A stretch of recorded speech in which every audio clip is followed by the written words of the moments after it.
Halo, assalamualaikum warahmatullahi wabarakatuh. Kembali lagi ke NK Channel, dan kali ini saya akan unboxing dan review sebuah casing dari Paradox Gaming.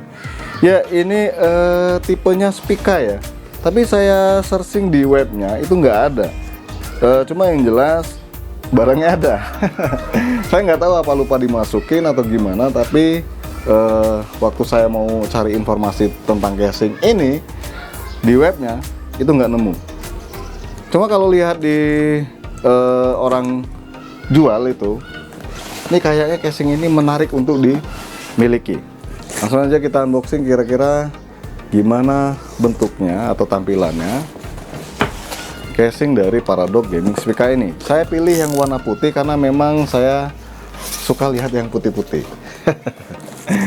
Cuma memang ada kondisi tertentu di mana casing itu lebih menarik dengan warna hitam. Kalau yang ini lebih enak kalau warna putih ya.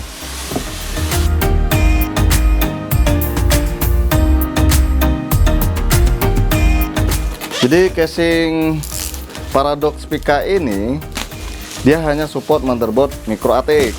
Jadi jangan sampai salah kalian beli. Ntar kalau udah beli motherboardnya nggak tahunya nggak masuk ke casing ini.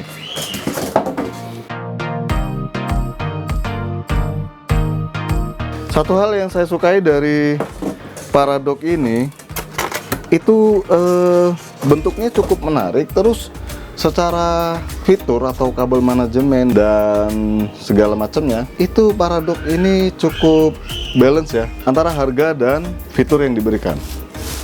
Oke, lanjut kita buka plastiknya.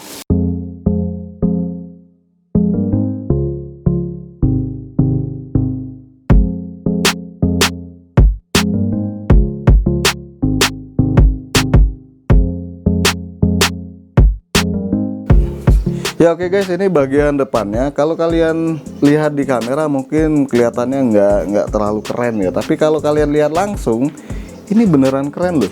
Bagian depannya ini nggak dicat glossy, tapi dia lebih ke arah doff gitu ya.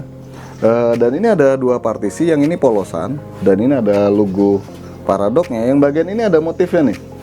Nanti saya liatin jarak dekat. Dan bagian ini adalah mesh untuk nyedot udara dari luar. Keren sih, warna putih. Terus kita masuk ke bagian samping. Di bagian samping ini kacanya kaca bening alias polosan. Ini nggak pakai black kayak gitu ya.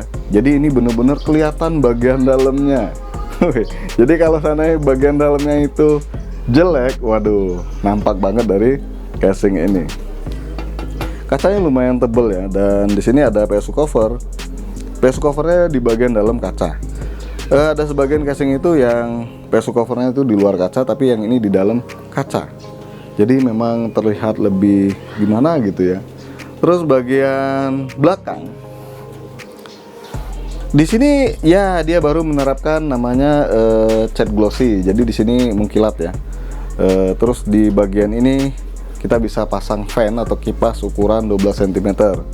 Dan ini slot ekspansinya ada 4. Untuk membukanya khas Paradox, dan inilah salah satu yang saya sukai dari Paradox, dia simple.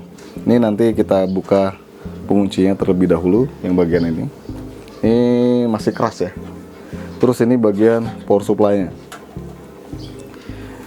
Lanjut bagian samping sebelah kanan, ini polosan.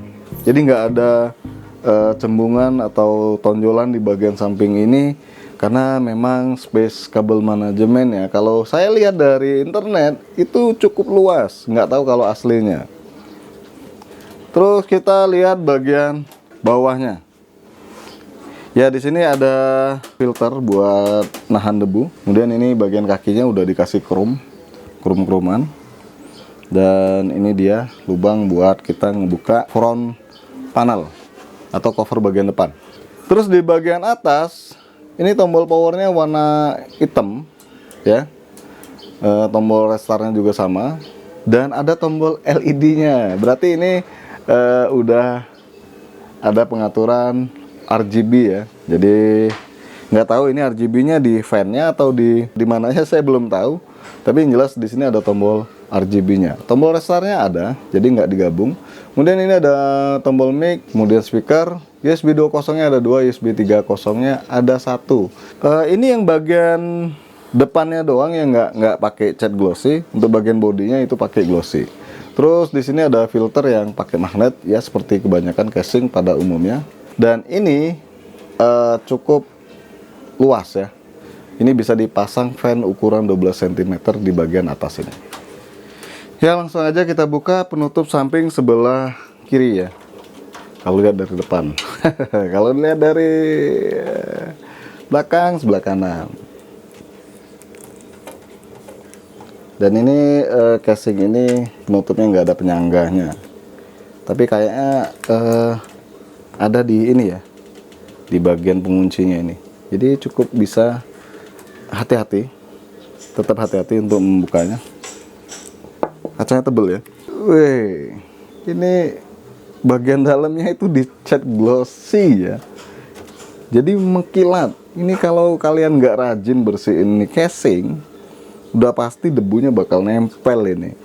Tapi ya mudah untuk membersihkannya ya. Ini sebenarnya cukup baik ya, untuk kabel manajemennya cukup luas. Jadi kalian nggak bakal ada kendala untuk merakit di casing yang satu ini. Ini bagian depannya kita udah dapet 2 fan ukuran 12 cm dan ini udah RGB. Bonusnya dari Paradox. Jadi saya pernah lihat di web itu katanya dapet 3 bonusnya. Tapi ternyata ini cuma dikasih 2. Terus lanjut, ini adalah untuk naruh SSD-nya. Dan susunan buat kabel manajemennya cukup baik ya menurut saya. Kemudian yang di sini ada baut ke motherboard, pengunci motherboard ini warnanya udah black. Ini kayaknya bisa dipasang fan ya, tapi kalau dipasang fan juga, fan-nya bakal nyedot udaranya dari mana nih? Karena ini ketutup rapat. Ini udah ada lubang untuk kabel power VGA. Kalau VGA pakai power, atau dari sini juga bisa. Untuk kipasnya sendiri, casing ini bisa dipasang bagian depan itu 3, terus yang bagian atasnya itu 2, terus yang bagian belakangnya 1. Jadi total kipas yang bisa dipasang itu 5 kipas ukuran 12 cm. Dan ini pengaturan bagian depannya itu cukup simpel ya. Di sini ada lubang untuk kabel manajemen. Jadi cukup baik untuk pengaturan dari kipasnya.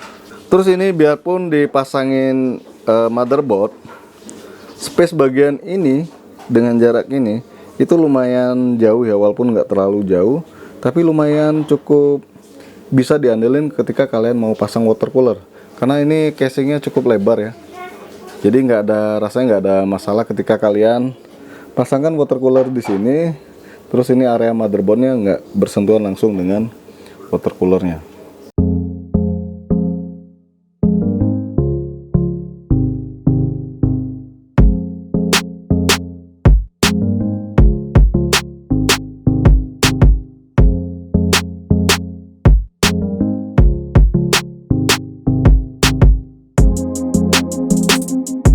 Kita bisa lihat di sini ada kabel front panel bagian depan. Ini warnanya black. Kenapa nggak putih ya? Biar menyatu ke dalam casing. Tapi ya mungkin ada variasi ya, biar ada variasinya hitam dan putih. Ya seperti kehidupan kita, ada hitam ada putihnya. Tapi ini lebih banyak putihnya. Lanjut, ini kita bisa lihat juga di sini ada pengunci kabel ya. Dalam artian gini, kalau seandainya kalian mau merapikan kabel-kabel power supply ataupun kabel yang lainnya, kalian bisa kunci di sini menggunakan kabel TIS. Jadi ini cukup banyak disediain, bahkan di sebelah sini juga ada nih. Ini ada, di atasnya ada. Terus ini untuk SSD SATA atau hard disk 2,5 inch, ini bisa dipasang 2 di sini. Kemudian yang bagian hard disknya ini bisa juga dipasang hard disk 3,5 inch 2. Jadi totalnya itu 2 hard disk 3,5 inch dan 2 SSD. Lanjut ke bagian kabel mengkabelnya ini. Ini bagian kabel front panel yang seperti saya bilang tadi udah black semua. Ini ada USB 3.0, ada untuk power on off-nya. Kemudian di sini ada HD audio dan juga USB 2.0. Terus di sini Kita dapat ya, karena kita udah dapat bonus kipas ya, kipas 12 cm RGB di bagian depan itu 2. Ini ada kabel power atau kabel penghubungnya. Di sini udah dikasih penjelasan ini kabel power ya, power konektornya. Yang ini mungkin untuk sambungannya. Jadi kalian jangan sampai salah colok. Yang ini harus dicolok ke power supply-nya, yang ini enggak. Terus ada lagi satu kabel. Ya ini yang untuk kabel power LED RGB. Ternyata ada LED RGB-nya di sini. Saya nggak lihat. Nanti saya kasih lihat di videonya. Ada LED RGB memanjang. Dan ini kabel powernya. Jadi memang nggak bisa sinkron ke motherboard sayangnya ya. Jadi nggak ada LED RGB addressable. Dia namanya manuable. Untuk power supply sendiri ini space-nya cukup luas ya. Jadi kalau kalian pasang power supply ukuran jumbo, rasanya nggak ada masalah di casing ini. Apalagi di sini bisa kita lihat ini masih ada space kecil di sini untuk kabel mengkabelnya. Untuk pemasangan hard disk ini juga dia menggunakan sistem baut yang fungsinya kayak rel gitu ya. Jadi didorong dan dikunci di bagian ini. Ya nggak terlalu ribet dibanding yang nempel di casing. Kalau SSD nempel di casing sih nggak masalah. Tapi kalau untuk hard disk ukuran gede kayak gitu kayaknya apa ya, ribet ya. Takut jatuh nanti rusak hard disknya. Ya setelah terpasang dan setelah dirakit, dan saya juga merasakan bahwa casing ini benar-benar lega untuk kabel manajemennya. Memang perangkat yang saya pasang ini bukan kelas dewa atau gimana ya, karena saya nggak menggunakan water cooler. Andai pun kalau kalian pasang water cooler, ada beberapa space di sini yang saya masih belum berani ngomong ya. Kalau dibilang nanti cukup, takutnya nabrak ke RAM, karena ini RAM-nya tinggi. Kalau seandainya RAM kalian itu nggak terlalu tinggi dan RGB, rasanya nggak masalah sih kalau dipasang water cooler di atas ini. Atau solusinya ya kalian pasang water cooler ukuran yang 120 mm. Terus kalau kalian mau pasang fan di bagian depan, mau pasang juga SSD, rasanya casing ini bakal bisa memenuhi kebutuhan tersebut. Karena ya tadi yang saya bilang, kabel manajemennya cukup baik ya untuk casing dengan rentang harga segini. Ya terlihat jelas ya gimana luasnya atau ruang kabel manajemen yang diberikan casing ini. Ini aja masih, kalau mau ditambahin kabel hendaknya taruh di sini kan. Taruh di sini ya masih cukup banyak ruang yang bakal kita gunakan untuk menyembunyikan kabel-kabel tersebut. Cukup baik ya casing ini ya. Saya bahkan nggak ada kendala buat penutup sampingnya ini, karena memang ya itu tadi, walaupun dia bukan penutup yang ada tonjolan di sampingnya, dia rata, tapi ya aman, tetap bisa dipasang karena itu tadi space-nya ya. Jarak untuk kabel manajemennya cukup baik.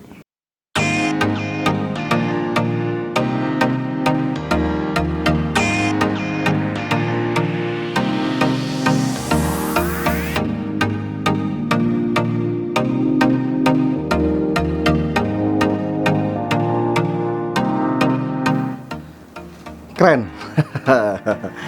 Casing ini apa ya, harganya itu cukup bersahabat di kantong, dan kita dapat bonus 2 kipas RGB yang memang nggak bisa sinkron ya, nggak bisa disinkronkan ke perangkat lainnya. Tapi ya minimal ini bonusnya udah lumayan loh. Dan ini kalau dihidupkan, depan sama belakang itu sama warna lampu LED-nya. So pasti ini salah satu bonus yang cukup menggiurkan ya, harga segitu. Terus yang saya bilang di sini ada LED buat dipencet-pencet itu ya, ternyata ada LED bar di bagian depan ini. Ya itu bisa diatur juga, tapi ini saya buat warna biru.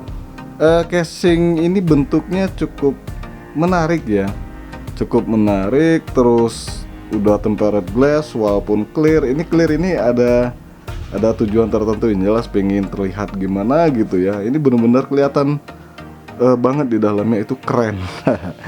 So saya sangat merekomendasikan casing ini buat kalian yang pengen merakit komputer gaming dengan budget minimalis tapi hasilnya itu nggak malu-maluin dilihat atau dipajang di kamar kalian. Yaudah itu aja ya guys, unboxing dan review dari casing Paradox Spica ini. Jangan lupa untuk subscribe, like, dan share. Dan makasih udah mampir di NK Channel.